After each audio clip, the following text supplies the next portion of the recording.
Okay, good evening and welcome. Thank you very much for coming to tonight's talk. Our speaker this evening is Dr. Michael Rivera King, currently the Chief Executive of the Japan Society. But Dr. King has worn many hats in his life. He has been running the London office of the Ashinaga Foundation before joining the Japan Society. He also has had an academic career with 5 degrees. I mean, that sort of counts as an academic career. You're probably best qualified amongst all of us here. An MA in modern Japanese studies, an MA in social policy and leadership, amongst others, and a DPhil in social policy. He did his PhD work under the guidance of Roger Goodman at the University of Oxford and has published a book in the Routledge Nissan Institute series called Child Guidance Centers in Japan, Alternative Care, Social Work, and the Family. He's also consulted on the 2016 Child Welfare Act, which is, I think, as a researcher, this is sort of kind of the highest impact that you can have if you can actually show that your input has changed government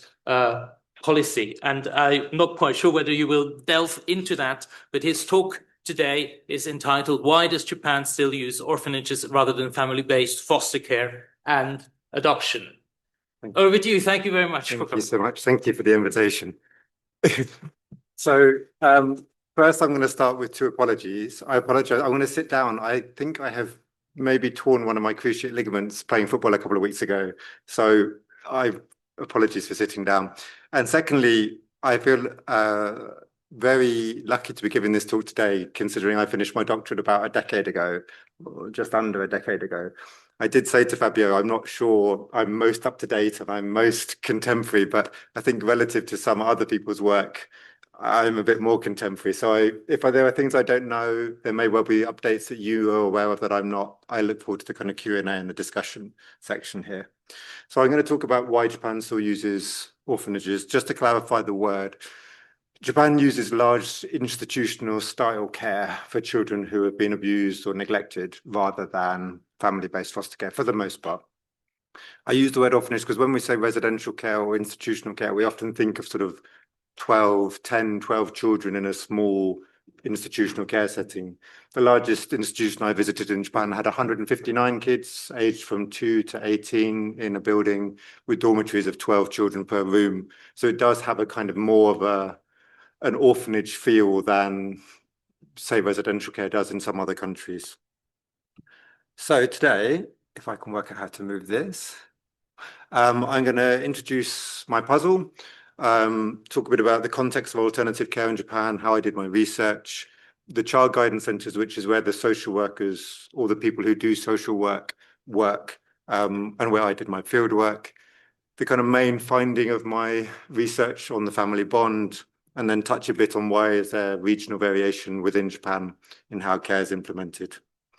So in terms of my puzzle, whenever I go to talks, I'm always sort of curious at the things that are left unsaid. Academics very rarely tell you why they are studying what they are studying. Like, why do you care about medieval history in Japan? I understand you do, it's interesting, but why? Like, what grabbed you? So just a bit of context. So I was on the JET program from 2006 to 2011. I probably would have been on the program for maybe 3 years. I really enjoyed my teaching, but it's not my vocation. But I started volunteering locally to me in a child welfare institution, and then realized that if I could do it, other people could replicate what we were doing. So we set up a volunteer organization that ended up spanning about 25 prefectures and had about 4,000 volunteers. So whilst volunteering and trying to kind of make lives a little bit better for some of the kids that I was volunteering with, I couldn't shake this feeling of, why are these kids in institutions? Yes, I can try and, do a tiny bit to bring a bit of joy, but why are they in institutions, not in family-based care? The earthquake happened in 2011. I moved up to Sendai. I was then started working for a sort of fully registered Japanese charity, working with children in care in the prefectures that had been affected. And again, kind of whilst I felt I was doing good and I felt like I was contributing to something important, I also had this sense of, am I contributing to stabilizing a system that I should instead be giving energy to changing? So I came back to university. I was very fortunate. I was able to study under Roger Goodman, who has written, at that point, had written basically the only book on this, and decided in a one-year master's that I was going to solve the problem of why is Japan using institutional care. Roger kind of laughed at me in my first meeting when I said to him that this was what I was going to do in my one-year master's. And I was like, no, it's fine. I'll work it out. So after 2 masters and a PhD, I kind of finally felt like, okay, I do vaguely have a sense of why this is now. So just a bit of context. This is slightly out of date. Apologies. This is 2013, but it's not changed radically. Japan, of children that go into care, 12% of children in Japan in 2013 went into family-based foster care. Just to distinguish adoption and foster care, you probably all know, but just in case anyone doesn't, adoption is where you sort of legally become a child in that family, whereas foster care is you are put there for a placement, and it's a sort of looked after care placement, not a kind of legally joining that family, just that distinction. Yeah, in Japan, foster care rates are particularly low.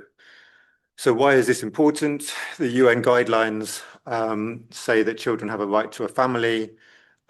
There's a lot of evidence that children in institutional care, particularly stemming from Romania, but in other countries too, have issues with attachment, with development. It's not a controversial thing to say that children should be in families. Basically everybody, World Health, UN, everybody says it. There's also there's some really basic questions here. As well as using child welfare institutions for 2 to 18, Japan uses baby institutions for 0 to 2. And these institutions, not only are they kind of particularly problematic, they also are 8 times the cost of a foster care placement to have a child in a baby institution. So you're doing something that is hugely more expensive that everybody in the world says don't do, and yet you're still doing. So on top of that, there are also cases where there's abuse in institutional settings. And in some other countries, those abuse scandals have triggered kind of change towards family-based foster care, but they haven't in Japan. So Japan is an interesting, just from a sort of academic point of view, it's like, why are you doing this? Like, what's happening here? The other sort of odd thing with Japan, this just looks at the number of children who go into care per 10,000 children in the population. So Japan is here, 17 per 10,000. England is here, 58, all the way up to kind of more Eastern European countries that can have 300-400 children per 10,000. But Japan takes very, very few children into care. So you could, and some do argue, that actually fewer children are in institutional care in Japan than some other countries because there are just fewer children in care. But I think both of these things are kind of interesting for different reasons. So just a little bit more about the context of alternative care in Japan. So there are different types of foster care and there are different types of institutions. I'm not going to go into all the details, but just a few kind of things to highlight. So you have, sorry, conscious of the microphone here. You have the number of registered foster parents in this year, forgive me, 2019, you have 9,592 registered households, but only 336 have children placed with them. So you have many more foster carers registered than are being used. That's interesting because you'll often hear the argument, oh, there's not many people who want to foster in Japan. That just isn't true. You've then got a thing called family homes in the far top corner. This is a relatively new thing where there are 5 or 6 children living in a slightly larger, usually in the countryside house with 2 registered foster carers and often a sort of an assistant working with them. So in some countries that might be considered small residential care. In Japan, it's classified as a foster care, but the ones I have visited, it's usually a married couple who are both registered as foster carers. So yeah, there's a sort of debate there anyway. You then got the baby institutions, child welfare institutions, and then kind of more specialist institutions for people, children with challenging behavior or psychological problems, things like this. Yeah. So another sort of thing to note is that the foster care rate in Japan has changed. When people are talking about foster care in Japan, and I'll come to this a bit later, you'll get a lot of explanations of, oh, in Japan, blood is very important, or the family is very important. And I don't know what that really means. But when you look at foster care over time, it's not a sort of single blanket explanation that, something is changing here if the foster care rate is changing. And finally, as I noted at the beginning, the size of the institutions is unusual internationally. So this looks at how many children are in each institution. The biggest baby institution I went to was 89 babies in an institution. The 6 of the baby institutions are run by the Red Cross, the Japanese Red Cross, who, after a slightly heated email correspondence with me, refused to correspond with me anymore and refused to meet me. As I said, the biggest child welfare institution I visited was 159 in Osaka. So these are not small, local, community-based residential care settings like some other countries have and classify as institutional care. These are big institutions. This is a photo from the 1950s, sort of post-war Japan. There was a lot of new orphanages built. Lots of children had lost parents and didn't have family support. Now, this one, there are 44 children in this photo and 8 adults. So there's 5.5 kids per adult. Just coincidentally, that is the ratio now for accepted staff to child ratio within institutions now. In the UK, for reference, although there is a different demographic in institutional care in the UK, I think from memory it's 3 staff per 1 child. And in Japan, it's 5.5 children per 1 staff. So it's kind of the other extreme. This is a photo from the Red Cross baby and institutional welfare, baby institution pamphlet showing 5 babies sat with 1 adult. So this is like absolutely not uncommon seeing when you go to these institutions. So as you would imagine, there has been some pressure to have change in Japan. There have been some moves by the government to change things. A kind of very significant one was in 2010. There was this vision for children and child rearing that said, we would like 1/3 of children to be in foster care, 1/3 in small community-based institutions, and then 1/3 in kind of large institutions within 19 years. And then 2011, there were these guidelines put out which required each local authority to tell the Ministry of Health, Labour, Welfare, how are you going to achieve this? Like, what's your target? How are you going to implement this vision? What was interesting was that this was the targets that all the local authorities came back with. So the dotted red line is the Ministry of Health, Labour, Welfare's target that they've mandated all prefectures must meet of 1/3. And only 4 or 5 prefectures and cities actually said, yes, we will set a target that high. The vast majority of the other ones just set targets underneath the national target. And what really surprised me when I looked at the details, there are 2 local authorities that actually set a target of lower than their current foster care rate. So they were aspiring to lower their foster care rate within 19 years, despite the Ministry of Health, Labour, Welfare saying, you need to put this up. So couple more bits. So as Fabio noted, the 2016, the Child Welfare Act that kind of underpins all of this in Japan was revised, and family-based care became a default placement, particularly for children aged 7 and under. I was very, very fortunate to be asked to kind of contribute that, and it's purely timing. It's one of those things as an academic, and it's part of the reason I didn't continue into academia, because I kind of felt like everything I wanted to say, I said while I was a PhD student, which is kind of absurd, really. So Human Rights Watch opened their office in 2014, and the first report that they did was on children in care in Japan. That was when I was going to Japan to do my fieldwork and met up with Doi-san and connected them to Nippon Foundation and some other people. So I kind of was at this, a wave was already happening, and I was very lucky to be doing my fieldwork at a time when other people were drawing attention to this. My basic feedback, I'll come back to later, was you need to professionalize, semi-professionalize foster care so that it's not seen as a replacement family. But I'll come back to that. And then there was this vision in 2017 that 75% of babies will be in foster care and infants under 3 will be in foster care within 5 years, and 75% of preschool children will be in foster care within 7 years. Again, this absolutely has not happened. Last year, there was a visiting delegation from Fukuoka, who I was doing some interpreting for, to visit foster care associations and things.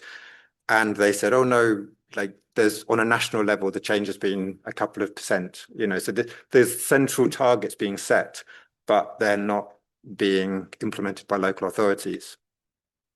And that is in itself interesting. In some policy areas, kind of quite a central top-down approach in Japan, but here local authorities really have a lot of autonomy to kind of do what they believe is best. So in terms of my puzzle, I kept coming back to this graph. Everything I had read basically was saying Japan, it is because of family, it is because of blood is important, nobody wants to adopt, nobody wants to foster. There's these sort of national blanket explanations were offered, because usually it was comparing Japan to other countries. But when you look at the prefectures, this was the percentage of children who are in care, who go to foster care. So you've got 9.6% in Akita, up to 57.5% in Niigata. So you've got this huge range in local authorities of how they implement alternative care and whether they're using family-based foster care or institutions. I wondered, okay, is this a regional thing? Is Kyushu using foster care and Hokuriku is using institutional care? But no, there's no discernible kind of pattern. So I have too many colors on this map. I got excited as a student and I was like, okay, for this 5%, this one. Basically, the dark blue is the sort of lowest foster care rate, and the dark purple, which is confusingly similar, is the highest foster care rate. But it's just showing that there is no blocks of people who do things in a similar way. It's very, Kyushu is a good example. You have some of the highest and lowest foster care rates all in one place.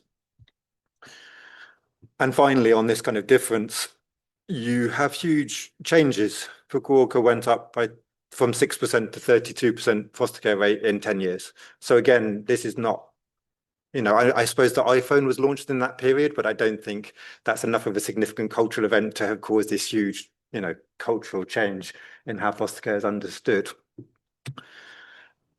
And what's challenging here, as Wada wrote, is that there should be some national standards for child welfare, and it isn't happening. So my DPhil topic, it was actually not why is Japan using orphanages, but was sort of attacking it through this regional variation. Is what factors contribute to this regional variation in policy implementation? And I decided to focus on child guidance centers.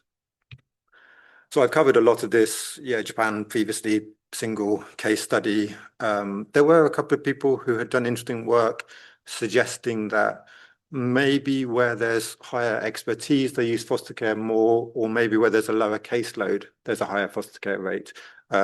But the challenge that researchers had was largely that nobody had really been allowed to do research in child guidance centers. Where I was super, super lucky. And partly it's an accident. It's a example of when you don't know what you're doing, sometimes you get lucky. So I was introduced to the head of a child guidance center in one place where they had high foster care rate, and they asked me to send across a CV. And somebody said, oh, don't forget in Japanese CVs, you have to put your photo on with, your face so they can see you. So I sent this sort of beaming photo of me, like smiling ear to ear. And the person who saw it later told me, the reason I accepted you largely was because I thought, well, you look like a really happy, friendly person. And like, surely that, and had I been sort of more professional and sent a sort of mugshot, maybe I wouldn't have any research to talk about today. So I was very, fortunate in that. So this shows what I was trying to do with my research site. So there's two axes here. The bottom one shows the foster care rate, so what percentage of children are going into foster care, and this one shows the change in the last 10 years, basically.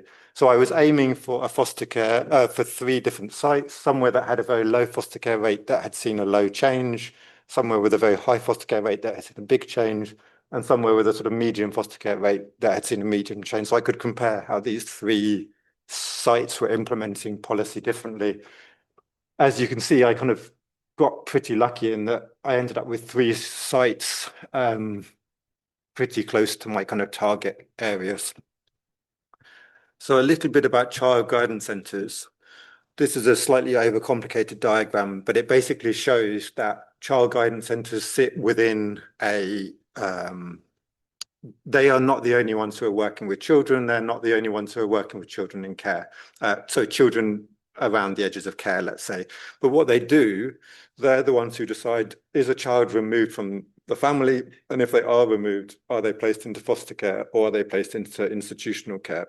So from my perspective, to understand how policy is implemented kind of at the sharp end, it was the perfect place to be.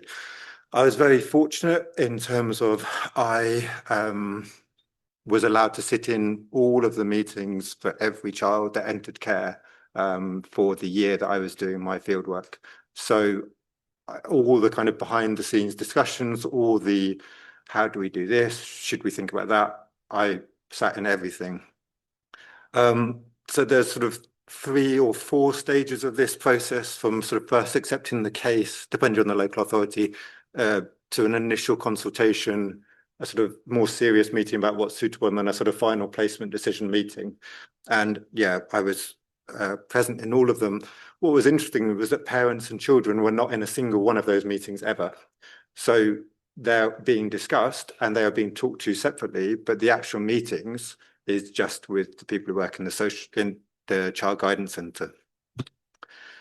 So the child guidance centres are dealing with an explosion in reported abuse. So this chart, apologies, it's in Japanese, shows roughly, I think 2015, you will know better than I do, Heisei Nijikyu, 2015, 16, 17, something like that, at the end.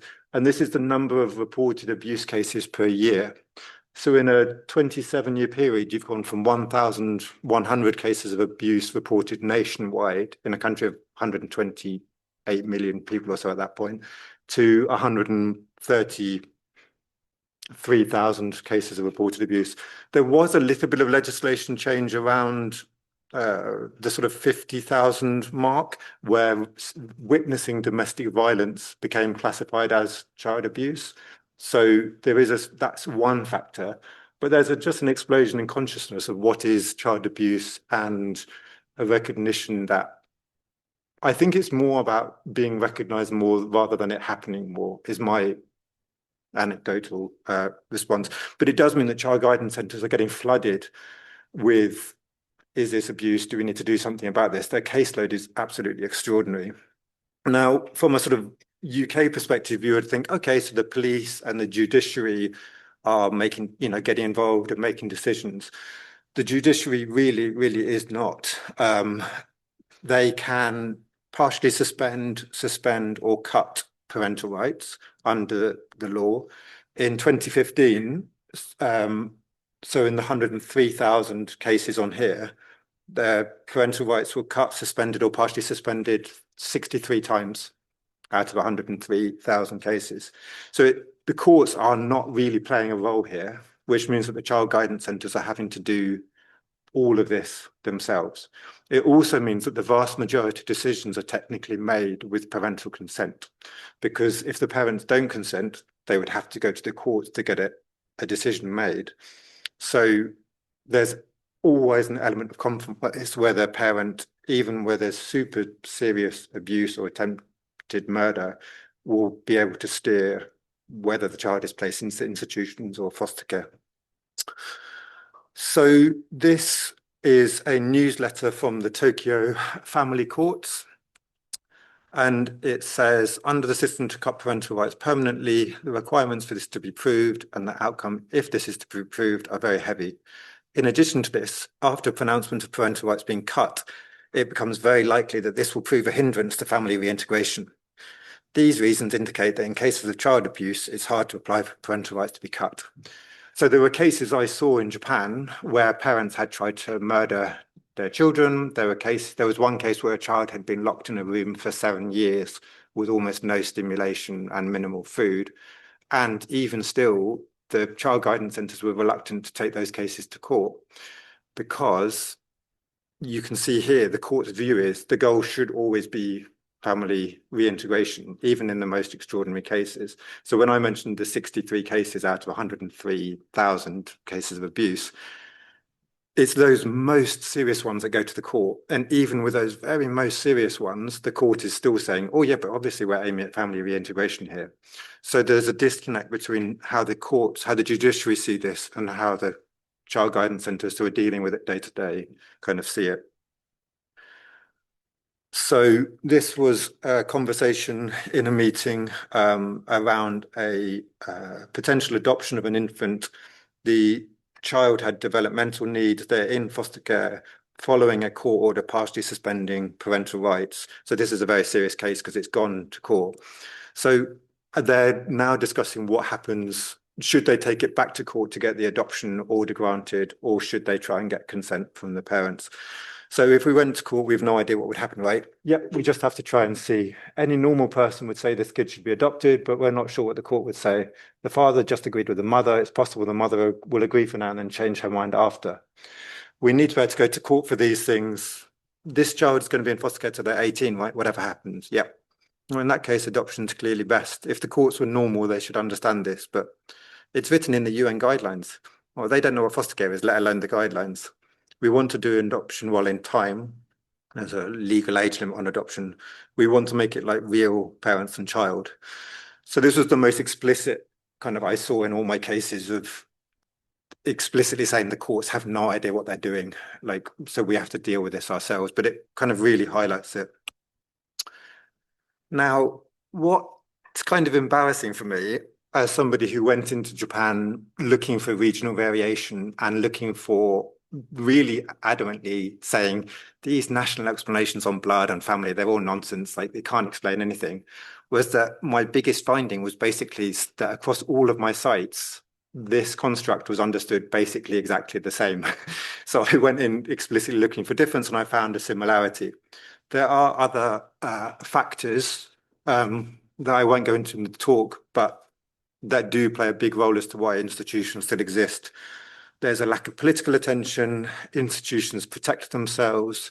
There's a factor where if there's an institution housing 80 kids and they will say to the local child guidance centre, if we go below 70 kids, we are not economically viable because we need to have kitchen, admin, all the support staff around it. So we need to have at least 70 children to maintain our practice, as it were, to maintain the institution. So if you want to go below 70, then you're going to have to shut us down and move all 70 kids into foster care. So there's a few kind of institutional things, but this, I think, was the most kind of important factor. So in my research, I came to the conclusion that the family bond has three kind of defining characteristics, the first being the most important. So it was understood across everywhere I went in my fieldwork sites that a child can only have one family bond, and that forming a new family bond, the process of forming one will weaken the existing one. And once you form a new family bond, you will necessarily cut your existing family bond. And the second point being, yeah, if you remove a child from the family, you risk destroying that existing or potential family bond. And the third one, that if the children can't form a family bond after a certain age. So what is this family bond? I think it's made up of various different points. You have legal bonds around parental rights. You have blood being considered important, the actual embodied practice of giving care, a sense of belonging to place, familial love, and it's considered to be durable. There's expectations around what you will do to look after your child in the future as they grow up. So as I said, I think this is perhaps the most important point in understanding why Japan's still using orphanages. This case was, there's a child being adopted, but sadly the adopting parents decided to get divorced. Now, in Japan, you can only be adopted into a married couple. So the child had to be moved to a new care placement because that adoption could no longer go ahead. So they're talking about where should the child be placed as a sort of temporary care placement before they go into their new adopting family. So where's best for temporary care? Should we place a child into a family home? That kind of 6-person thing I mentioned earlier. But if he goes to a family home, then he'll become a child of that home and he'll have to move again. Can he still see his foster father? He gets on really well, very well with him, but it will make moving forwards harder. It's better he goes to a baby institution. He won't think of them as a new family, but as staff. So here the institution is framed as the liminal kind of lack of attachment in the institution is framed as a positive thing because the child isn't creating a new family bond with people who will be temporary and then he'll move to another place. But from my perspective, this is a 3-year-old and popping them in an institution because they're not going to be forming bonds doesn't, particularly as it could last for 2 or 3 years, doesn't necessarily seem like. Anyway, this was the kind of the thought process, and this kind of really helped me click and understand it. In all the cases I saw, so I saw hundreds and hundreds and hundreds of these genograms showing family diagrams. There was never ever, so the square from memory is male, circle female, the double square is the child in question. So all the children the case studies I saw all have these diagrams drawn. There's never ever a child in 2 separate circles, in 2 overlapping circles. They always belong in one place, never ever in 2. I ponder, I have no idea if this might be linked to the family registration system, the Koseki Seido, where your relationship with the state is not as an individual through an individual birth certificate, but you are registered to a family, to a household, and then that's your kind of relationship to a state. It's just speculation, I don't know. And actually, this is something that changed, I believe has changed last year, but I need to read more about. And if anyone knows more about, I'd be really curious. When I was doing my research, when you got divorced, there was no joint custody. You get placed with one parent and that's that. That parent gets full rights. And often the other parent, typically the man, has no visitations and it can be seen as damaging for them to be coming to have visitations. Not always, but it can. I think last year there was a construct that post-divorce you can have joint custody now, but somebody told me that like 3 weeks ago and I haven't properly read into it, so I would love to know more. And finally, sort of another sign of this idea that you can only belong in one place. There's 2 kinds of adoption in most countries. You have open adoption and closed adoption. Open adoption is where you have some continuing relationship with your biological parents. It could be as simple as 1 letter per year. It could be 1 meeting. It's really control, but there's an idea that for the child, it's good for them to know a bit more about where they've come from and their biological family. Closed adoption is where you get placed into a new family. There's a kind of very hard line drawn. That's it. You can't have contact again with your parents, your biological parents. Japan only has closed adoption. So you are put into the thing and it's seen as better for the child to not look back, as it were. So on the second point, the idea that removing a child from the family risks destroying their existing or potential family bond. So this is a really serious abuse case because the child has been repeatedly hospitalized with head injuries. So social workers would worry about that because you can die from head injuries. So it's a really serious case. So the 2 caseworkers are discussing, if we place them into a child welfare institution, the intention would be to reunite with them with a family? Yes. Until how old do you think the child should be in an institution if we used one? I think now might be the best chance for the child to go back home. There's a real possibility that parents might think the child is dead to them if the child guidance centre takes him from them. They, the mother and stepfather, are young, right? So they could have their own child, right? Now, this is really, really interesting because most of the academic work on children in care in Japan talks about things like parental rights trumping children's rights, children being seen as possessions of the parents, that kind of thing. Here, the risk is to the child. The risk is framed as the child that might be abandoned effectively by the parents. The parents might think the child is dead to them, and thus the child would be without a family bond. So it's not framed as the parents want them back, so we have to give them back. It's framed as the risk to the child. So again, it kind of highlights this sense that if you are without a family bond in an institution, if the parents give up on you, that is kind of a very negative thing for that child.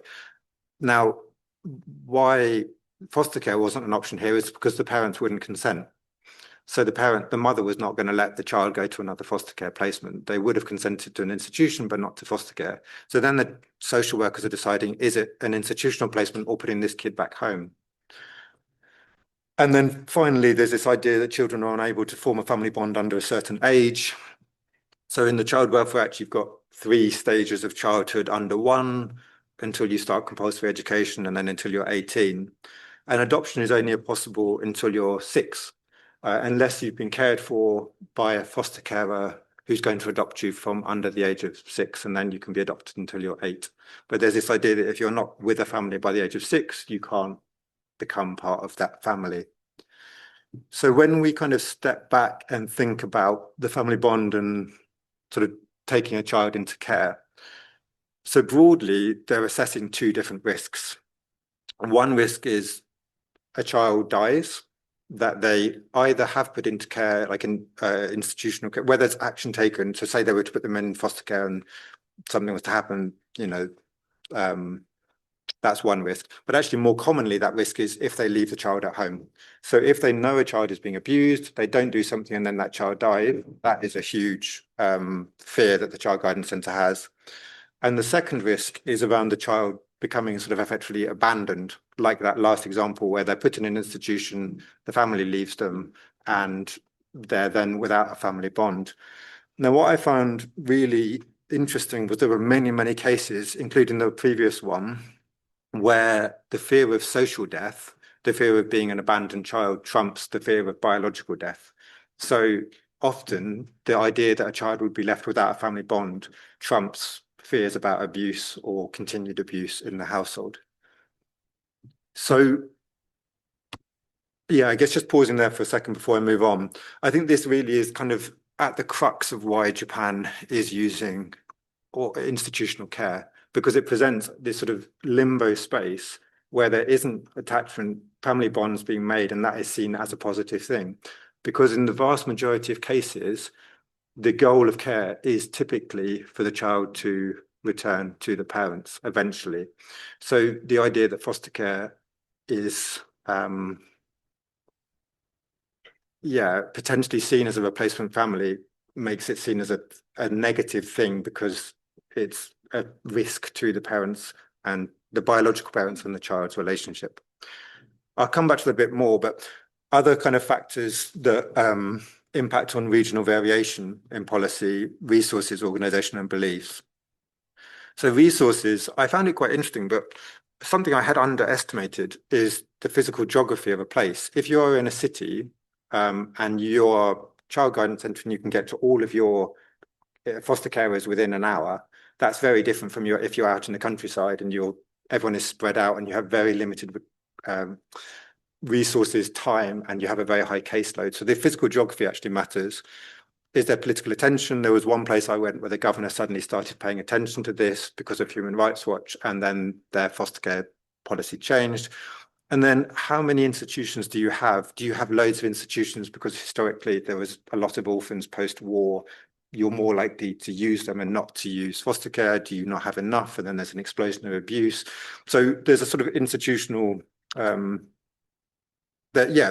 historical factors definitely matter here. And then do you think the institutional care you have is good or bad? If you think it's good, you're less likely to worry about pioneering and changing foster care. If you think it's terrible and there's abuse, you're more likely to look at, okay, maybe we should use foster care more. And finally, capacity of child guidance centres. One thing I haven't mentioned yet, and I probably should have at the start, so most of the people in the child guidance centres making decisions are just local bureaucrats who are rotated between government departments. So the head of one of the desks of social workers that I was working with had previously been in waterworks and sewage, came there for 2 years and then went off to another posting. on public highways. So these are not like professional qualified social workers making these decisions. Now, why that's important is because institutional care, well, it's important for many, many reasons, but one factor is institutions have often been there for 100, 150 years. They say, look, we know what we're doing. We've been doing this for ages. We know how to look after kids, actually more than you do, if we're honest, because your specialty is sewage works. Whereas foster care, the foster carers are recruited, trained, assessed, and then supported by the child guidance centres in almost everywhere. So there is a really direct connection. You are the one responsible for the children in these placements. If it goes wrong, it's more directly to you, but also you have to feel confident that you know what you're doing with the foster carers, which many of the social workers don't. So just a few little graphs. The more institutions you have, the lower your foster care rate is. This is the capacity of institutions in each authority, and this is the foster care rate. So you can just see where you've got more institutions, you're less likely to use foster care. This one is how many children go into care and foster care rate. The more children that go into care, the fewer children go into foster care. This is partly around caseload. The caseload of the social workers is, you would think where more children are going into care, you have more social workers. You do to a degree, but typically you have a higher caseload where there's more children entering care. So they are more likely to default to institutions. And this is something that isn't really talked about enough in Japan, I think, but where you have more child poverty, you have more children entering care. It's not surprising, but it's not. Child poverty is talked about in Japan, but the relationship with poverty and care is not really something that's discussed. This, I think, is perhaps the crux of why, one of the most important things as to why local authorities do it differently. Because the foster carers, because the social workers are responsible for the foster carers, they've recruited them, trained them, said, yes, you're suitable to be a foster carer, and then placed a child with them, and then support them afterwards. You would think that they're only assessing and letting people register who are good enough to, who are suitable to be foster carers. In reality, the national level set to register as a foster care is super low. You just have to go to a series of seminars. They come to your house. They say, does this look vaguely suitable? Okay, it does. Okay, you can register as a foster carer. So I'd been auditing the classes, or the seminars that they were doing, and they joked at the end of it, do you want to register as a foster carer? We just need to come and see your flat. And I was like, but I'm only here for 6 months. And they're like, well, you would probably pass, you know. So basically, that means that informally, the social workers have to sort of distinguish, yes, we have all these registered foster carers. These ones are clearly fine. They really know what they're doing. They've had their own kids. They've aged out. They've got a nice house in the country, well supported by family and neighbours. We can place someone with them, no problem. Then you've got people who are patently, clearly unsuitable, who shouldn't have been registered, but they have to register them. So they're kind of like, we registered them, we're just not going to place anyone with them. They're not someone we think should be looking after children. And then critically in the middle, you've got foster carers that, if you can support them, could have a child placed with them. But if you don't have the capacity to support them, you can't use them. So this category in the middle, I think, is really where you have a lot of variation. Depending on how the child guidance centres prioritise their resources, are we going to give time to supporting foster carers? Organisational culture, I'm not going to talk about much. The only thing to note here is in the places with lower foster care, in my 3 sites, so it's a very small sample, it might not be everywhere, the decision was framed more as an individual social worker's decision. And if it went wrong, it was thus more about that individual social worker having made a mistake. So the understanding of risk and decision making, whereas the places that used foster care more, it was a collective decision where the managers were very clear, okay, we're going to try foster care here. I'm the one who's responsible for this. Let's try it. So it kind of was a collective decision that empowered people to try foster care, even if they weren't 100% sure, rather than defaulting to an institution. And on beliefs, I think there's 3 beliefs that are kind of important here. Like, what's the goal of care? Is it for the child to go back to the family, or are we more actively looking to find a replacement family for this child? What is the function of different types of care? So what's the function of institutions versus foster care? And then what's that threshold until which a child can enter foster care? So on the goals of care, we've talked already about the judiciary. The judiciary, the courts just think family reunification always. The child guidance centres think, okay, sometimes that isn't possible. So the child will need to be in care until they're 18, they age out. So we want somewhere to where they can either become independent, jiritsu, and kind of stand on their own 2 feet, or they have a replacement family that will look after them. Now, that's often basically around age. Like if somebody is 5, 6, 7, they're more likely to go to a foster care and sort of have a replacement family. If they're 9, 10, 11 or older, it's often like, okay, well, you're too old now to make a new family bond, so we're going to put you in an institution that will help you learn how to be independent and resilient. But there is, of course, regional variation in how this is understood that I will touch on. So in terms of kind of the broad big picture, in general, these two cases kind of show the role of institutions on like a national level. The first one we talked about, it's better if the 3-year-old goes to a baby institution, you won't think of them as new family, but as staff. This idea of institutions as limbo spaces and that being a positive. The second one I actually cut for time, sorry, but there was 2 baby institutions being mentioned, and they said, oh, it's good that it's this one, not that one, because the kid doesn't seem to be particularly attached to any staff member, and that's a good thing, which again is not how the rest of the world would frame it. But you can see in those statements and in this, which I will explain, that institutions often form that kind of limbo space, lack of attachment space. This graph, the dark blue at the bottom is where a child has both parents present. The orange and grey is where they only have one parent present, and the yellow is where both parents are not present. So in baby institutions, you've only got 2% of kids where both parent isn't present. In child welfare, you have 16% of kids where both parent isn't present. But in foster care, 42% of them, both parents isn't present. So you can see here, those children, foster care is very clearly being used as a replacement family.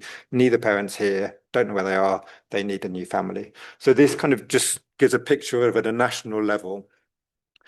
And one thing people often ask me is, okay, so why aren't these kids being adopted? Like I've only talked about foster care versus institutional care, but a lot of these children, particularly if it's going to be till they're 18 or, you know, a new family, you would have them adopted in most other countries. This shows in 2012, there were 339 cases of adoption in Japan in however many million people. This is because adoption only happens with parental consent. The courts are so reluctant to rule that this child should be taken off the parents and given to a new family that it basically is a parent, typically a mother, saying, I can't care for this baby. I think it would be good if they were adopted into another family.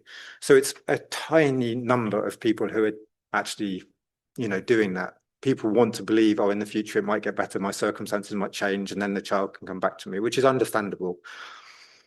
But because of this, foster care in a lot of places is used as a proxy for adoption. This, you know, adoption basically doesn't really exist for most of Japan. For in most social workers' ways of thinking, it's not an option for 99.9% of cases. So then it is foster care versus institution. So foster care is often conflated with adoption. So this is Ministry of Health, Labour, Welfare, their kind of national foster care recruitment images. It is kind of happy family, young child, loving family kind of feel. There's no other children in these pictures, so it's suggesting a childless couple who have fostered and are forming a family. If you look at it, the differences in sort of high and low places. So this is the place with the lowest foster care rate that I went to. This is foster care recruitment materials. So this is love, this is baby, this is family. This is not seen as professional care for a child who's had experienced abuse or difficulties and eventually might go back to their parents. Foster care is framed and understood here as a proxy for adoption and only suitable for children who are not going to go back home and whose parents are not present or consent to them going into foster care. So it isn't really surprising that their foster care rate is very low. This is the place with the highest foster care rate that I went to, and this is their materials for recruiting foster carers. And it's so visually immediately different. You can see they are, the one I like the best actually is the foster care with a view to adopt. It's not a baby that they're showing in the picture. It's not a heart and a love. It's a grown-up young woman, because it's showing this is a child entering your life who will become your child for the rest of, your lives. So the framing of foster care in this place that had a very high foster care rate was actually much more, a bit unusually so. Yeah, we want these children to go back to their families. We think that they can come and be cared for in this foster care setting for a period and then go back to their families with no harm done to them. I can come back to this in the Q&A if people are curious, but I thought these two images kind of really show very clearly and starkly the difference in how foster care is understood. There are some questions around foster care that are kind of live debates around, are family homes foster care, and then there's a debate within foster care as to whether foster carers should get child care leave and say the equivalent of maternity and paternity leave. In my contract, if I were to adopt a child or to have my own child, my paternity leave is the same.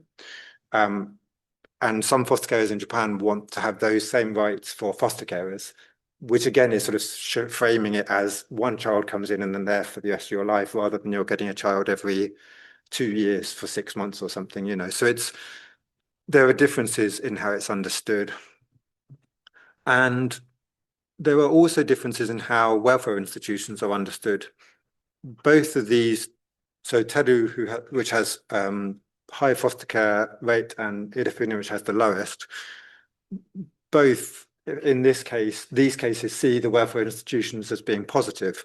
So I don't think it would be good for her to go to a home. I think for her development, it would be better to be in a child welfare institution. When she was in this other child welfare institution previously, she really grew and developed. She had a good relationship with adults. And in Irifune, I'm really worried about the long-term ability to care for this child, and I think they should enter their baby institutions on a permanent, not a temporary basis. I want the mother to start seeing them regularly, and if they cannot care, then we will look at foster care. So here, welfare institutions are both framed sort of positively, but Teru is unusual in that they also frame institutional care as having potential risks for children, which most of the child guidance centres didn't really think about. So this is a case of a baby institution. Baby institution kids are always slow with development. They need experience. They don't have much experience with these things. This kid's about normal for having been in their baby institutions, as there's many things they don't do with the kids in baby institutions. What does the development thing mean? Like food or toilet? The baby institution doesn't do toilet training. They wear nappies until they're 3. That's crazy. The baby institution thought it was normal and the kindergarten can do it. They said they're too busy. The staff said it's not us, it's the system we work in. They can't dress themselves. There will be some problems moving on to a different care placement. Maybe it's a problem with this baby institution rather than all of them. Yeah, compared to the other one, this one is worse. No, it's not this baby's institution problem, it's our problem for leaving the kids in these facilities for so long. But we need parental consent, right? Yeah. In this case, the mother suddenly changed her mind and said yes for foster care. Ideally, we want to be aiming for specialist foster carers rather than baby institutions. Human Rights Watch said 3 months maximum, right? So here in this place where they are aware that Human Rights Watch is looking into this and researching this is Teru had a very high foster care rate, and actually the head of the centre was attached to some sort of committees in the Ministry of Health and Welfare and was a kind of real pioneering person. But they are seeing institutions as having risks. This is really unusual. Most people don't think of institutions as risky. But if you do, then of course you are more likely to look at foster care to mitigate the risks of foster care against the risks of institutional care, or to balance them, sorry. So I think this is a kind of spectrum upon how care is understood, whether it's understood as being based on the family bond or being understood as professional care. So foster care with a view to adoption or kinship foster care, that's, you know, if your grandmother or your aunt or uncle look after you, obviously is closer to family bond. And the kind of national institutions are the most specialist professional ones. But this dotted line of foster care, specialist foster care and family homes, how that is understood differently in different local authorities, I think is really key to understanding difference. I've only got a couple of slides left, don't worry. So the threshold at which a child can enter foster care also varies by local authority. The place, Teru, with a high foster care rate would put kids into foster care until they were about 9 years old. The one with a low foster care rate, you would very rarely see a kid over 6 going into foster care because they were seen as too challenging above that age, or A, unable to make a new family bond, or B, too challenging in their behaviour for foster carers to be able to deal with them. Oh, sorry, with a one caveat. Sometimes children over 15 are put into foster care almost as like a geshuku, like a kind of boarding house kind of thing, because it's seen as, if they're having real problems in institutions, it can be seen as a safe space for some of them. So there's this weird thing where youngest kids and some of the oldest, more challenging kids are put into foster care, but not the ones in the middle. So on my conclusions, so I think the idea of family bond being discrete and exclusive leads to an apprehension around foster care.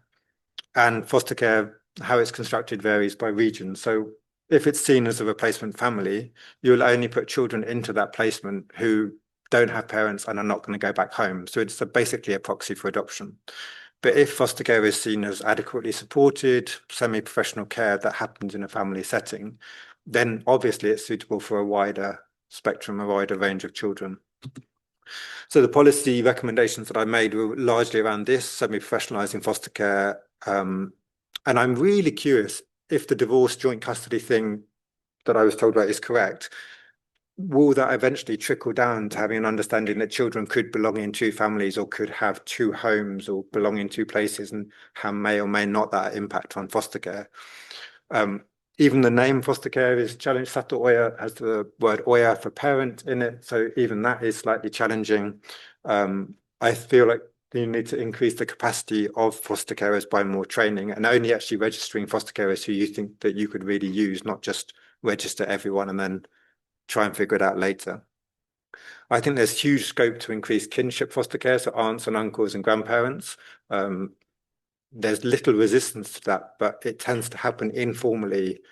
And then it puts pressure on the aunts and uncles because they don't have any support or financial support. And sometimes the children will then enter institutional care because they weren't supported in kinship care. And the one that I didn't get through that I would really like to do, I think, so you have specialists, so you have foster care and specialist foster care. I would also like to introduce like a long-term foster care. Given that adoption is very, very difficult, I think there is a place for some foster care to act as a substitute, as a proxy for adoption. But I think that needs to be really clearly delineated from foster care as it's understood in other countries as a sort of some professional care setting for children. If you do that, I also think it might support the child guidance centre workers who have to get consent from the parents for a foster care placement. Say, look, I'm not talking about long-term foster care here. I'm talking about, you know, standard foster care with the view that the child would be trying to come back to you. But sadly, Ministry of Health, Labour Welfare didn't agree with me on this one, but it is something I think would make a massive difference. I mean, there's an obvious one of increasing the role of the judiciary. The challenges here is that the judiciary don't want to increase their role, and the numbers of lawyers and courts in Japan is a lot lower than it is in the UK or most countries. Obviously, there's a need to increase expertise in child guidance centres. It is strange that you have somebody who's gone from being in charge of sewage to in charge of social workers making these decisions with minimal training. And then I think this idea that the national government, Ministry of Health, Labour and Welfare, is so wary to tell local authorities what to do. There was a specialist staff member in the Ministry of Health, Labour and Welfare who said, we don't want to act as a dictator to local government. I can't remember the Japanese now, but when I translated it, I was like, well, okay. But there is still a need for national learning. It's basically saying to each local authority, you have to come up with a plan to deinstitutionalize your baby institutions and your child welfare institutions, to train a load of foster carers all at once, to move 50 kids from a baby institution to a foster care all at once. Like, that's a lot for somebody who's going to be in their job for 2 or 3 years to get their head around and implement. And I think that's causing stagnation. So I think there's a role for national plans and budgets to do that. And one thing that surprised me, attachment theory is understood in completely the same way in Japan as it is here. Like, it's important for children to develop attachment to adults. If they develop a good, healthy attachment with one adult, it will increase their ability to do the same with other adults. So on that basis, foster care should support your ability to grow a good family bond with your parents. But whilst that's understood in academia in Japan, it's just not connected to practice. This idea of how attachment theory impacts children in care. And Japan, as in some other policy areas, is big enough that it can talk to itself about these things. There's lots of conferences in Japan around child welfare, around foster care, but it's typically Japanese people from one part of Japan talking to Japanese people from another part of Japan about what they're doing. And it is sometimes a bit disconnected and in a bit of a bubble, which is why I think my research was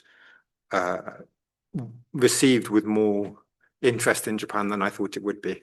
I thought it was just me talking to myself. So thank you so much for this evening. If you're super interested, I've got a book, but don't worry, you don't have to buy it. But thank you very much. Thank you. Okay, there's lots of food for thought. Let me start us off. I have two questions that sort of occur to me. One is a slightly more practical one that has to do with the regional difference. Mm-hmm. And I was wondering whether one way of explaining the regional difference is that, as in my own work on hoarding, there was a policy aspect to that as well. So I went to different, I was mostly working in Tokyo, so went to the different kyakusho to understand what the local approach is. And often there was no communication at all. But sometimes there was one person, you can sort of identify as one person who really sort of takes it upon them to completely rethink the way things are done, and they become very passionate about it, like you probably did, and they then sort of change, so the change is sort of individual rather than cultural or policy like. I wondered whether you found so in the like that. Place with the highest foster care rate that I went to, the head of the child guidance center is perhaps unique in Japan. They were a qualified medical doctor who decided to come to child welfare and has been in that role for, I think, over a decade, when most people last 1 or 2 years and then rotate it out. So they are on some national committees because of this kind of, they come with authority and status from their previous job, and they've decided to stay in this job. I mean, it was quite a lot of local politics he had to do in terms of persuading local politicians to make sure he wasn't moved to other places. But he has built up real expertise and knowledge, and was the first person to take me in. That was my first research site. Yeah, I think he's made a huge difference. And there are some other people that are really key individual actors. It's tricky to know the balance between individual actors and, say, how many institutions do you have in your local authority? Because the graphs I showed show where you have more institutional capacity, you have less foster care. And I think that's partly because if you have a scandal in one institution where a child is abused, you just put kids in another institution for a while, and you don't have to really deal with it. But you're right, individuals do play a really key role in change, but they're few and far between. Right. Yeah. Right. Okay. Thank you. If nobody has an urgent, pressing question, I will continue with the second one. And this is more sort of maybe, for all of us to think about, because in the literature, obviously, you have the famous descriptions like, Sugiyama Lebra writes about, there's no oppositional logic in Japan, and there's lots of ink has been spilled since the 90s about relational selves and so on and so forth. But it seems, in this case in particular, this is purely exclusionary logic, right? Either you belong to this bit, or you belong to this other family. There cannot be any kind of intermediate stage. I mean, how do we make sense of that? It seems to be a massive contradiction in even the way that we understand the self. I think this is partly why, so my undergraduate was history and I did my Japanese masters, but I am not an expert in a lot of these things. And I think that maybe is a good thing at times, because I wasn't coming to this with that knowledge. So I just looked at what I found. I don't know, I'd be super curious what other people think on that question. I feel like there's more qualified people here than me to speak to that. If anybody has a strong, yes. I would like to say, in terms of Britain, we have international foster care. Children from abroad coming here as foster children, sometimes they're placed into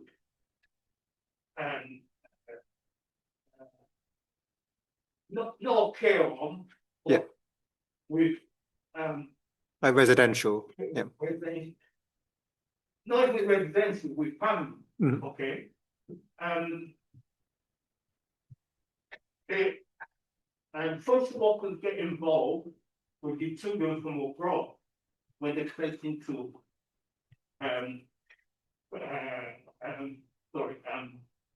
when they're placed into family, Mhm. right? Do you have any issues when children from abroad come down to Japan, That's a really good question. right?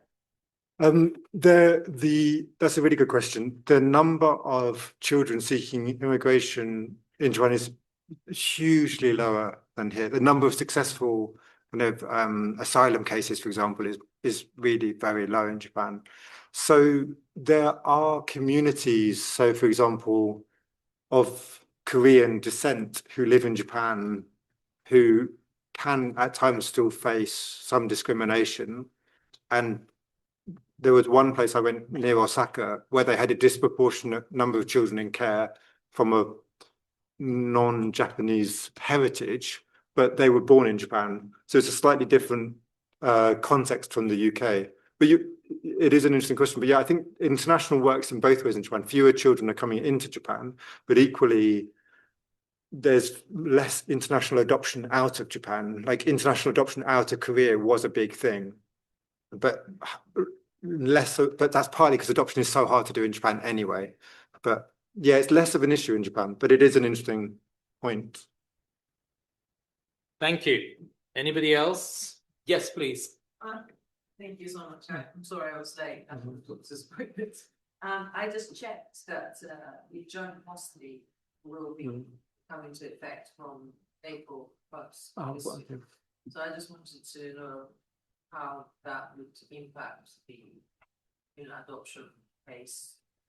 So you still wouldn't be able to adopt because you can only adopt if you are a married couple. So that specific case that I had where the child was in the process of being adopted and the parents divorced would have still they would still have had to have moved.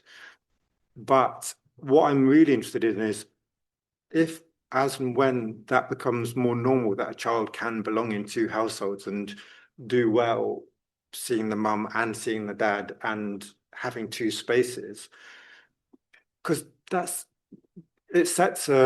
it breaks this concept of the family bond, like it really challenges it. And if this is what's underpinning the reluctance to use foster care and that gets challenged, then I think that can only be a good thing. But it might be seen as, I really don't know how my hope is that it trickles down and that foster care is then seen as, okay, they're going to go to this family for a bit, develop a relationship and a bond, and then later they'll go back to their own family. But maybe there'll be some framing of, oh, but it's biological parents with the mum and dad, and that's why it's okay for them to have two households, and it's not okay if it's I don't know, but it will be really interesting if somebody does work on this in 5 years' time, like everything I've done might be completely changed. System wise, maybe they have to decide about the problem with the child perspective. If they are like a baby, they are adopted, staying for like 3 years, then I don't see why they couldn't. I know. Yeah. Treated the same. Yeah, I know. I completely agree. I think it's just that. So there's some really interesting cases around adoption and marriage. So several LGBT couples have taken local governments to court saying, we want to adopt, or we want to. There were some that were registered as foster carers, but then never had children placed with them, and they took sort of discrimination and things. There was one interesting case where there was a transgender woman and a man got married and went for adoption. So they were legally married because they were transgender. And then they went for adoption, and then they felt that they were being refused because of their status, and successfully sued the local authority to say you have to place a child with us. So it's kind of, if you conform to the marriage expectation, even if you've got there in a different way, then you legally have to be treated the same. But if you're a gay couple, no, you can't be married, so you can't adopt. Again, this would be interesting to see I don't imagine the new PM is likely to change that law quickly. but you know, if there is legislative change on gay marriage, then that would be interesting to see as well. Thank you. Yes, please.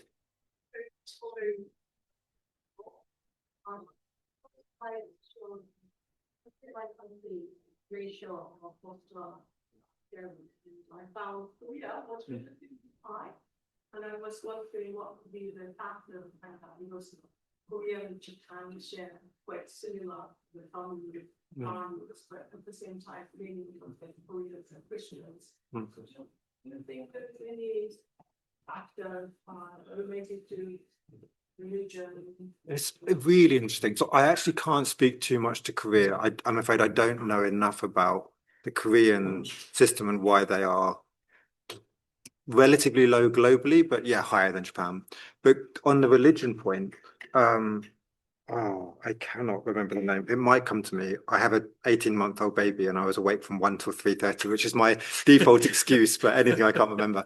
But there is a religion in Japan that the founding person basically said caring for another person's child is one of the most godly things you can do, holiest things you can do.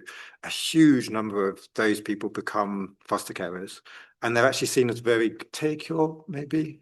Just like a take-your. I'll look later. But a lot of them become foster carers and seen as very good, very trustworthy foster carers because partly because of their faith, they are very unlikely to give up on a child. And even if there's very challenging behavior, they won't say, we can't cope anymore. And that's really valued by the social workers. So in some local authorities, a huge number of their foster care, a huge percentage of their foster carers are from this religious group. So, but as to Korea, I'm so sorry. I feel like I might have known the answer 13 years ago, but I'm not so sure now. Thank you. I mean, it's interesting because Korea abolished the koseki, and I kept thinking about that. You know, yes, that was sort of so there is a kind of a way that the social sphere is changing in quite different ways. I'm also not an expert on that, but I think that would be an interesting comparative case if anybody wants to think about that. Yes, please. Thank you. The Edo period, you probably know, adoption was very common. And not small, it could be small children, but even adults just to carry on a family. And that sort of tradition, yes, fell aside. That now there's no reflection of that in general. It's a really interesting thing. So I think, so this is Tokubutsu Yoshingumi, so special adoption that I'm talking about with the kind of legal age limit on under 7. But I feel like the adoption of adults for the continuation of family businesses feels a little bit more transactional, like you're adopting a very capable person to come and help run your family business, or it's almost like a business deal in a way, and they become part of you. But you're right, they are seen once they're in your koseki as being part of your family, and they've joined that family, and there's no separation of a sort of adopted son, even if they're adopted as an adult, from your biological son. They just become your sons in how they're sort of understood. From you know more about this than I do, but historically, I think there was, once you're adopted, that's it, you're in that family. So it is interesting that that didn't lead to a more of an acceptance of adoption for children. Like, I don't know why the disconnect is there, but they're quite different systems. The adoption I'm talking about is, in Japanese, is Tokubutsu Yoshingumi.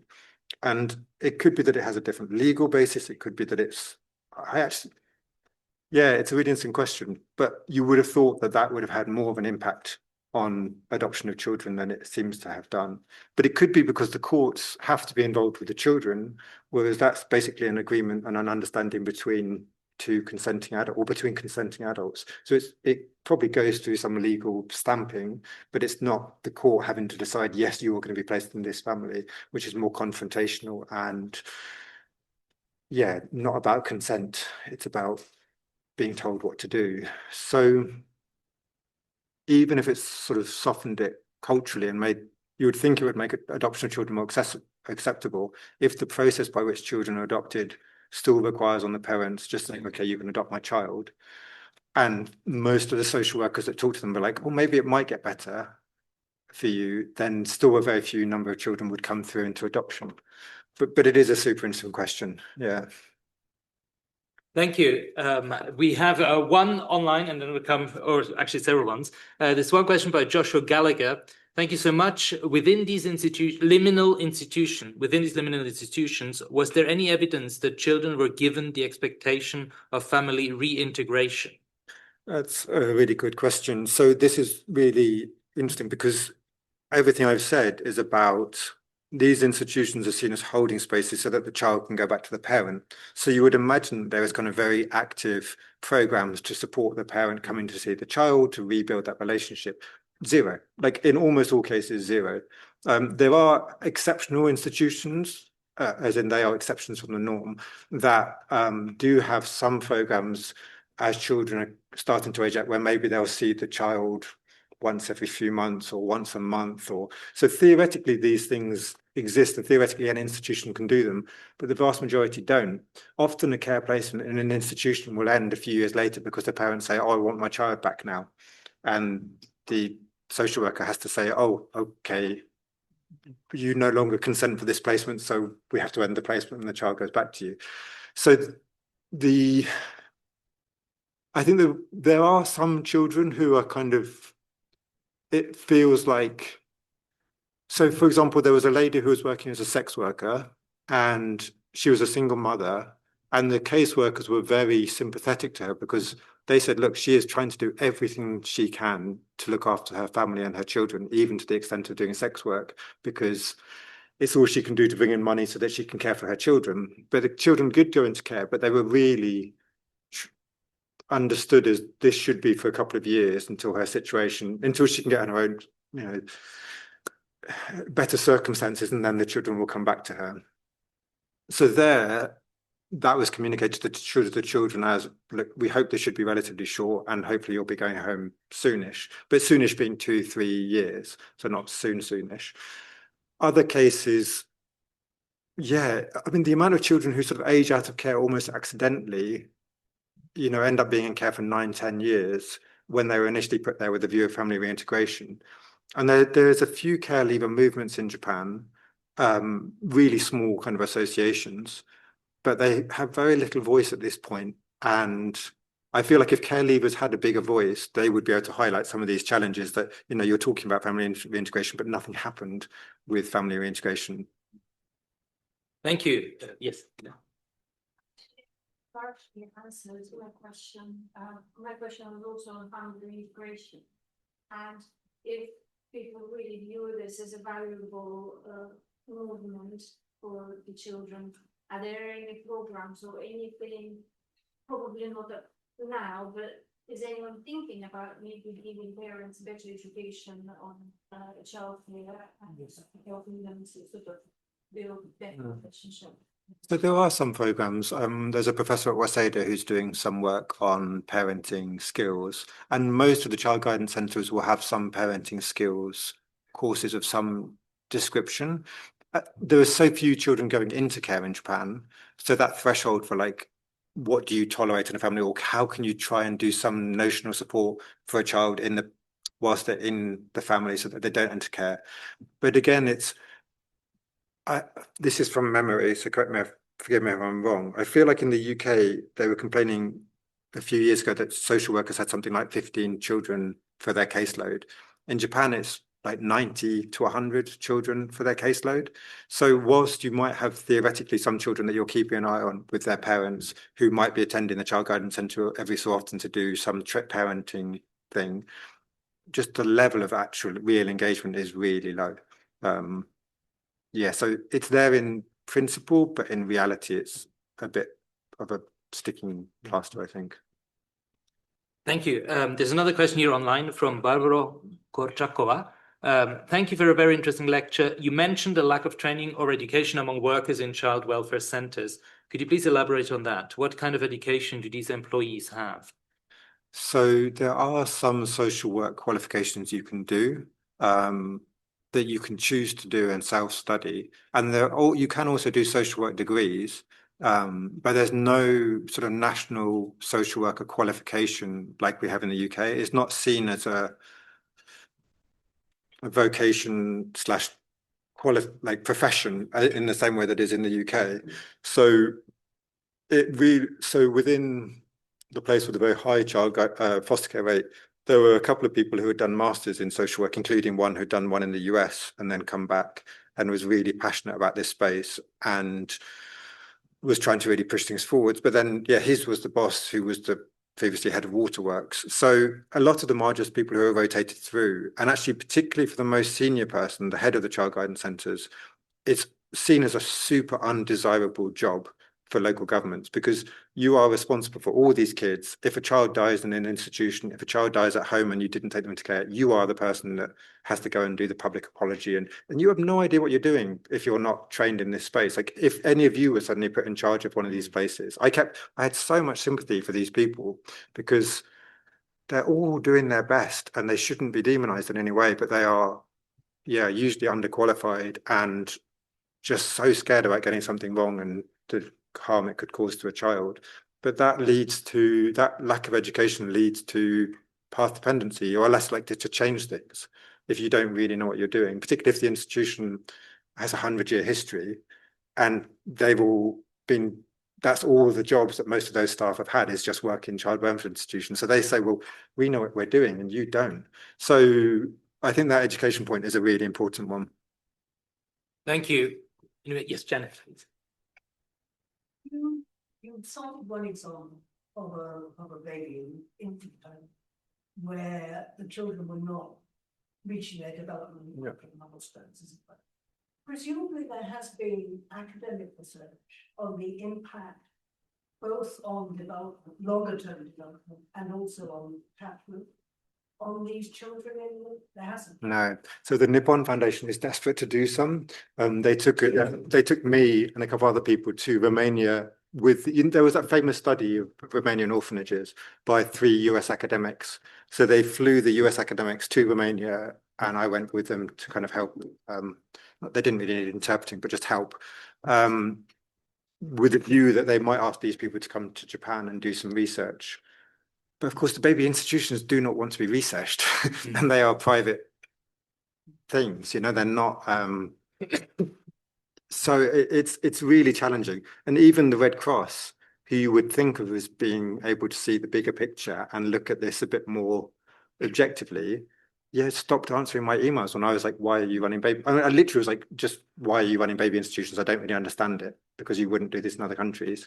They said one reply about, some of these children have disabilities. There's no way foster carers could possibly care for them, despite the fact every other country they do. And I said, well, this isn't true. They do in other countries. And then they refused to talk to me. So I think there's a real kind of, and that's a real problem because the answer you hear again and again, including from Japanese politicians, is, oh, well, our institutions are better than other institutions. And yes, no doubt they're better than Romanian institutions were. And you can't argue with that, really. But you also can't say, thus they're okay. Like, that is a very low threshold to say we're comparing ourselves to Romanian institutions, which were really bad. Like, okay, is that what you want to aspire to be, slightly better than that? So yeah, but no, there isn't that research. There's a similar question here, but let's go to Heather Jochens. Thank you so much for this insightful lecture. My question is, what challenges does this system present when it comes to the family register and the ability of these children to navigate life as a Japanese citizen as they grow older?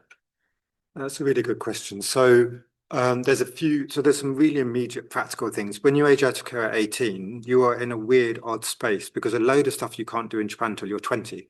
So there's these two sort of ages of coming of age. Like, I think it might have changed now, but when I was there, I think even mobile phone contracts, you had to be 20. Like, so to rent an apartment, so you aged out at 18 and you were sort of, okay, bye, good luck. But you couldn't sign a contract for a phone. So there's this immediate problem that it faces. And then, yeah, a lot of particularly if you've been in institutional care for a long time and have sort of been quite institutionalized, a lot of the care leavers had real challenges at integrating into life and chronic loneliness. And actually the person who was seen as a bit of a pioneer who set up a NPO called Hinata Bokko in Tokyo had to step down, 4 care leavers had to step down because she felt she was just absorbing all the other care leaders' trauma. They would come to her and be like, this happened to me, this happened to me, this happened to me, and it was just too much for her. So she had to actually step back from that organization. So I think there's definitely not enough support. There's real challenges about how do you fit into society if you've only grown up in a 159 kid orphanage. And you can see it most clearly where you have intergenerational cycles of care. So there are a fairly large, I don't know percentages, but one local authority told me they thought it was around 30% at that point in time of children who were in care whose parents had been in care. So that is a kind of the most clear signal that this is not working. If you are looking after people who come out and then their children go into the same system that you were in. Yes. Any final question? Yes, please.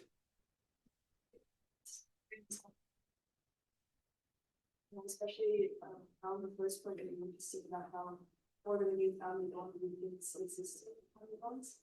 And I was wondering what exactly you meant by reading, but also about whether what this theory could be applied to other forms of love, not just making new contacts. I was thinking that when somebody gets married and they want a new family, I don't know if that necessarily weakens the people that they have in their family. It's really interesting. I've never thought about that. So on the first point, what I meant with it weakening was there seems to be a sense that if you were to put a child into family care, obviously they don't form a family bond overnight. It's not like instantly they have a new bond with that parent. So it takes time for them to build that bond with that parent, with that foster parent. And as that bond is growing, the kind of attachment, the bond with their biological parents is seen to weaken sort of proportionally. It's kind of okay, so maybe they could go to foster care for a month and then go back to their parents and that would be okay. But if they were there for 2 years, then they couldn't go back. So yeah, that's what I meant by kind of weakening, because it's not an instant thing. On forming a new thing as a marriage, I suppose I would come back to this idea that you're not able to, I suppose family bond, I'm talking about parent-child relationship, and the age threshold of 6, 7 for adoption, or 6/8, depending on if you've been cared for, well, under 6, let's say, for adoption, or the age care threshold at which people would use foster care of 7/9, depending on how it's constructed. Like, that's still a lot younger than it is here, but it's very different from marriage, which is you as an adult engaging in forming a new family. There's no age. I'm not explaining myself very well, sorry, but I think the family bond that I'm talking about is seen as something that you can only do when you're very young. So the marriage that you form, like a relationship you form as an adult, I think that family bond would be seen as different. So maybe what I'm talking about, and I've never articulated this or written it or thought about it, is family bond, parent-child family bond more clearly, which is a great, after like 10 years of thinking about this, I've never thought of that point, so thank you. Thank you very much. There's one final question online from Jay Morris. Thank you so much for the talk. Did you ever get an impression of what adults who grew up in this system have of it? Was there a more positive view of baby institutions or of foster care? Great question. So there was almost nobody remembers baby institutions. So the people that I talked to about their institutional experiences were talking about their child welfare institutional experiences, or some of the specialist ones for children, juvenile delinquents / on the edge of criminality, things like that. So they were talking about their experiences as they were older. Yeah, it's a really good question. Occasionally you get kids in baby institutions until they're 4 if they're kind of developmentally slower and they're worried about moving them up. So it would be interesting to talk to those people, like if they have memories of that time and what those memories are. But yeah, with institutions, there were a lot of complaints about institutions. But I feel like also there are some complaints about foster care, particularly when foster care went wrong. Because if foster care is seen as a proxy for adoption in this new family, if then that breaks after you've come from an abusive household, you're put somewhere and then that also breaks down. Perhaps the child has challenging behavior because of their past. and the foster parents are not equipped or trained to deal with it properly, then yeah, that can have a profound impact on the child as they age, that they maybe felt that was their fault, or that they had somehow done something wrong, and that's why the foster carers returned them to the child guidance to another place, and then they might go into institutions. So I think it isn't quite as simple as kids that went into foster care were happy, partly because some of them, it was basically adoption, and some of them it's like a 2-year thing. So there's lots of different foster cares. But yeah, there was a lot of complaints about institutions. And I think as people got a bit older and tried to form their own families, sometimes then they realized that they just had no idea what a normal household was, and kind of resented that institutional time of their life more for having taken away like what it is to have a family and a home, an understanding of that. Thank you very much. Excellent. Thank you very much for coming to talk to us. This is very interesting. Thank you. Please join us next week. So the next talk will be next week, same place, same time, with Dr. Tomoe Steineck from the University of Zurich, who's an art historian and curator, and she will talk about whether visual culture studies can contribute to human dignity, Protestant missions and image conflict in Meiji Japan, icon aversion and image negotiation. Thank you very much. Thank you, everyone. Have a good evening. Thank you also for joining us online. Have a lovely evening.